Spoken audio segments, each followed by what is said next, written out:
पांडु जी जब सब विषयों से निवृत्त होकर वन में निवास करते थे और माता कुंती और उनकी एक पत्नी माद्री उनके पास में रहती थी और वे ऋषि मुनियों के आश्रम में रहते थे। इस प्रकार बहुत समय व्यतीत हुआ। पांडु कहते हैं थोड़े हिंसक प्रवृत्ति के थे और एक बार उनसे एक ऋषि की हत्या हो गई।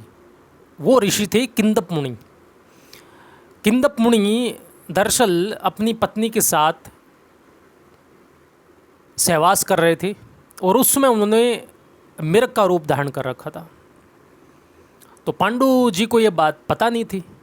उन्होंने बाण चला दिया। बाण लगने से वो मर गए। मरते समय उन्होंने श्राप दिया भी तुम भी जब पत्नी के साथ सहवास करोगी तब तुम्हारी मृत्यु ऐसी हो जाएगी। तो ये बात कुंती जी को पता थी और माद्री जी को भी पता थी, इसलिए पांडु जी को वो अपने पास आने नहीं देते थे। तब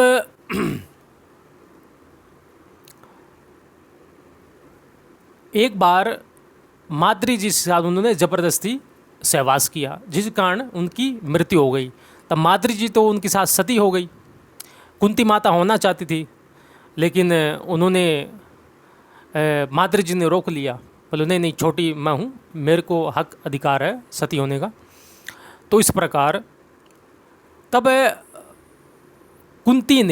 माता कुंती ने दुर्वासा जी ने, आपको याद होगा तो दुर्वासा जी की एक बार माता कुंती ने बहुत सेवा की थी। तब दुर्वासा जी ने एक मंत्र दिया था उनको। वो मंत्र देवताओं को बुलाने का था। आप किसी देवताओं को बुला सकते हो उस मंत्र के जाप करके। वो ऐसा मंत्र दुर्वासा ऋषि ने माता कुंती को दिया था। तब दुर्वासा ऋषि की कृपा से, हम दुर्वासा ऋषि को दोष दे देते हैं कि दुर्वासा ऋषि ने क्रोधी थे, ऐसी बात नहीं है। वो क्रोध करते थे तो वो क्षमता भी रखते थे अपने मंत्र बल में, मंत्रों में, अपने क्रिया में, वो उसमें वो क्षमता रखते थे जिसके प्रभाव से जो है वो सब कुछ करने में समर्थ थे। तो देवताओं को माता कुंती ने बुलाया।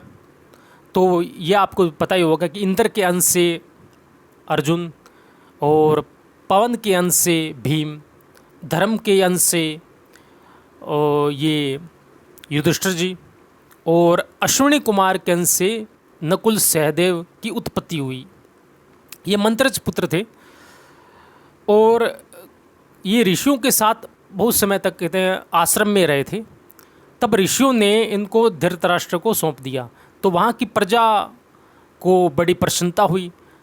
उन्होंने सोचा चलो पांडु तो नहीं रहे लेकिन उनके पुत्र आ गए, ये बहुत बड़ी बात है। कहते हैं पुत्र जो होता है वो पिता की आत्मा होता है। हमने पांडु जी के दर्शन नहीं किए, कोई बात नहीं, लेकिन उन्हीं के रूप में उनके पुत्रों के दर्शन कर रहे हैं। इस प्रकार वहाँ की जनता जो है बड़ी प्रसन्न हुई।